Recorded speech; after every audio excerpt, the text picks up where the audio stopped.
Hey governors, I'm not rich, and you want to know why? Because I'm renewing my monthly subscription for things like Netflix, Hulu, Disney Plus, Amazon Prime, Spotify, ESPN. You could tell how much somebody hates themselves by how long their list of streaming services is. Streaming services! Something that floods the market way more than most realize. And hey, so do topics about the subject on YouTube. So just like every other company that tried to do a streaming service but failed, I'll take what made the first one good and then make it garbage. So let's not beat around the bush, we all know where this is going. What the heck happened to Netflix, man? Back in the day, basically any movie or show that you could think of would be on here. The Office, The Great Gatsby, Monty Python and the Holy Grail, Spirited Away, Back to the Future, and so much more. But yeah, none of the things that I just listed are on the service anymore. You can't watch Beetlejuice on Netflix, but you can watch Beetlejuice. Yeah, they still have great things on here like Del Toro's Pinocchio and Death Note. Not you. But I don't know, those feel like those are random inclusions when they're next to things like The Boss Baby and Paul. You guys have no idea how mad I was when they removed Ouran High School Club from Netflix. I mean, they added it back eventually, but you still have no idea how mad I was when I couldn't watch Ouran on Netflix, but I could watch 2 seasons of a Smurf show. Netflix definitely feels like a shell of its former self, where instead of trying to sell you on getting Netflix because of movies you like being on there, they're selling you on the fact that you know the name Netflix, and hey, Barbie's on there, so you might as well give them half your yearly salary. Also, for some reason they added games to Netflix. Why? Like, who ever said, oh, you know what sounds good to watch on Netflix right now? Cut the rope. I was gonna joke about how they might as well add a music player or something like that to Netflix, just so I could listen to Sabrina Carpenter while scrolling through Netflix. But if I do say that, even as a joke, you know they would do it. Now, on to the other 2 biggest streaming platforms, Disney Plus and Hulu. I know it is a bit weird to do these at the same time, but Disney already combined the 2 into some weird bundle, which is what I currently have, so screw it, I'm doing both at the same time. The biggest selling point with Disney Plus is obviously the amount of Disney stuff on there, from all the classic films they made like Cinderella and such, to all the random bullcrap they now own like Star Wars or Marvel, so you definitely have a wide variety of things to choose from. It's also what makes it funny, because I could be like, I paid for the service for The Mandalorian, why is it acting like I now want to watch The Country Bears? And I know this could be said for really any streaming service, but this is what I love about Disney Plus especially, mainly with Hulu, because on one side of the service, you have things like Mickey Mouse Clubhouse, M-I-C-K-E-Y-M-O-U-S-E. That's me! And then on the other side, you have it in a violent nature. I remember Disney Plus once did coverage on one of the 2024 presidential debates, so it is so funny thinking of somebody being like, okay little Timmy, please try to hurry up watching Blippi, Daddy's gotta watch the debate tonight. I realized this sort of weirdness because of Hulu, because seeing their stuff right next to Disney stuff felt really weird, especially Hulu's original content like Mr. Crockett and American Horror Stories. You know what, I'm honestly really happy about the randomness with Hulu, since this is mainly where I watch things like Adventure Time and Regular Show now, which are 2 of my favorite shows of all time, so putting them on Hulu next to other random stuff, like Happy Gilmore and 28 Weeks Later, absolutely makes it worth it for me. With my opinions on Hulu, I say it's a fine service with a decent amount of shows and movies on here, so you should definitely be able to find something on here you would enjoy. Just nothing exciting, I guess. Disney Plus is like that too, because you have the same situation with everything Disney owns, which is basically everything like Snow White to Diary of a Wimpy Kid for some reason. Hey Riley, what's new, huh? So basically with all this content they have, who needs other services? The only problem is that Disney may use you having the service as evidence that they could legally kill your wife, and you can't sue them. I really hope watching all those episodes of Family Guy were worth it now. Okay, moving from one greedy corporation to another, it's Amazon Prime Video, and yeah, I have yet to use it. I think my Roku TV had it for some time, but I never used it on the basis that I still had to pay for the movies I wanted to watch anyways, which for some reason didn't come included with what I already paid. I was seriously gonna watch freaking Winnie the Pooh Blood and Honey once, but that was behind a paywall, so yeah, if that movie's important enough to be locked out of my subscription, then I'm not gonna have a great time with it. Also, yes, with me not using Amazon Prime that much, I have yet to see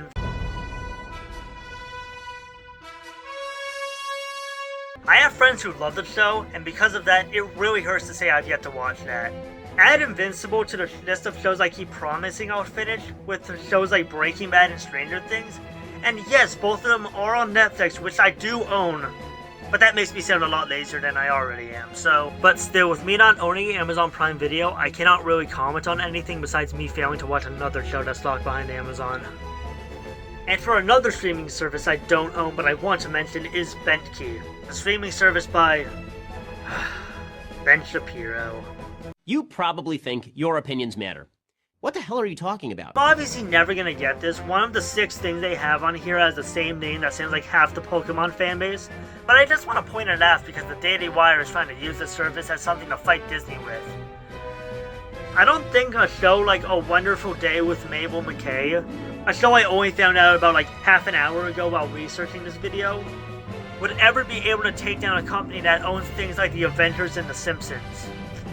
I also did this segment to laugh at Ben Shapiro, because there is never a bad time to laugh at Ben Shapiro. For the final 2 streaming services I want to talk about today, I want to talk about the 2 free ones I have, Pluto TV and Tubi. I'm combining these 2 into one because I don't think I have enough content to talk about them on their own merits, yet I still want to talk about them, so here we are. Basically, like I said a second ago, these 2 are free streaming services, as in literally free. You could just download the app and you could watch films like Puppet Master and Beverly Hills Cop anytime you want. Pluto TV also has a live TV, because why not? So if you ever want to watch Little House on the Prairie with a bunch of other people at the same time, you could do that. But the way these streaming services can be free, yet make money is by playing ads throughout the film, which is very painful. So basically, because of that, a situation like this could pop up.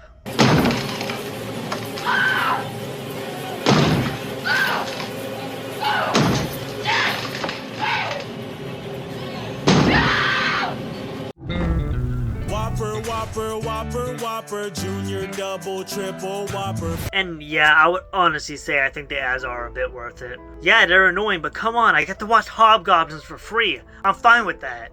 Yes, I am the problem. Also, I know I already did this bit earlier in the video, but because of how many random things end up on here, it's always funny seeing them right next to each other. Like on Tubi, there's things like the Pee-wee's Playhouse Christmas Special and the New Adventures of Pippi Longstocking, right next to Terrifier 2 and Tusk. I have yet to see Tusk at the time of recording, but I have heard it compared to Human Centipede, so you know it must be good. That's all I want to talk about streaming services themselves, but you want to know what one aspect of streaming that makes me upset? You're trying to find a certain film and it's literally impossible to find on streaming. A film I consider probably the most underrated of all time is the film Yellow Submarine, which most people will probably remember from the Blue Meaning being the ultimate showdown of Ultimate Destiny. But the problem is that it's literally impossible to find on any streaming services. So basically, the only way to watch this film digitally is by piracy. Great! This goes back to what I was saying earlier with Netflix lineup, where the lack of certain films really sucks. And now it's not like these films are on other services, so what do you expect me to do? That moment when one of your favorite films is not on streaming, but things like Disaster Movie and Cocaine are on multiple? Listen, for legal reasons, I'm not saying you should pirate things, but all I'm saying is that when push comes to shove, You're hard favored indeed, being a pirate is a wretched deed. That's probably where I'm gonna end the rant before this becomes more of an ad for piracy than the actual ads for piracy. And this is probably where I'm gonna end the streaming service discussion in general too. I got my main points about how much stuff is out there with random movies being all over the place. And no, yes, there are basically an infinite amount of streaming services out there, everything you need. Like Dog TV, which is a streaming service for your dog. I don't think I could say anything new about them that I didn't already talk about today with another streaming service. Okay, maybe I could have made a joke about the dog streaming service having films like Cujo and All Dogs Go to Heaven on there, but that's really it. So basically, my final thought is this. Do we need this many services for this? 2 or 3 were fine, but I feel like there's about 20 more services while making this video that I just found out about, and I could bet you there's definitely way more than that I don't know about. We don't need this many! So listen, I'll just stay with Tubi, I guess, because yes, I don't get things like Spider-Man 3 on Disney+, but I got movies like Fat Albert and Ginger Dead Man vs. Evil Bong for completely free. So who truly won in the end? Got shows, different kinds, no originals, all the time, big movies, on my mind, it's my lifestyle, all the time. Okay, also, I just got a letterbox now. I didn't make this video to say this, it's just that the production of this video reminded me to get that. I'm going off script, but, so, if you just want to see me rant about random movies, yeah, there you could go there for that. Yeah, okay, bye now, bye.